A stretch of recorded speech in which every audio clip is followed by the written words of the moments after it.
ভয় থাকবে না, তার ইফপ্রেজিং হওয়ার কোনো ভয় থাকবে না।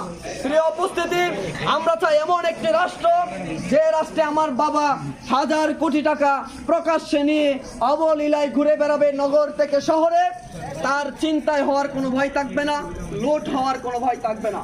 প্রিয় উপস্থিতি, আমরা চাই এমন এক রাষ্ট্র যে রাষ্ট্রের হত্যাকর্তারা কলমের কোচায় কোটি টাকা আত্মসাৎ করে দেশ থেকে বিদেশে প্রচার করবে না। আমরা এমন একটি রাষ্ট্র চাই যে রাষ্ট্রের শিক্ষা ব্যবস্থা আগামী প্রজন্মকে এমন শিক্ষায় শিক্ষিত করবে, নৈতিকতা আদর্শ ভিত্তিতে শিক্ষিত করবে, সাকিব ভাই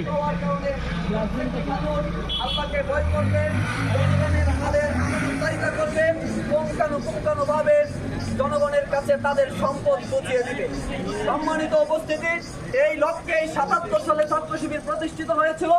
ছাত্র শিবির চায় সমৃদ্ধ বাংলাদেশ গড়ার লক্ষ্যে সৎ, দক্ষ, দেশপ্রেমিক এক জাত তরুণ প্রজন্ম তৈরি করতে, যারা এই দেশের নেতৃত্ব দিবে, এই দেশকে একটি সমৃদ্ধশালী রাষ্ট্রে পরিণত করবে।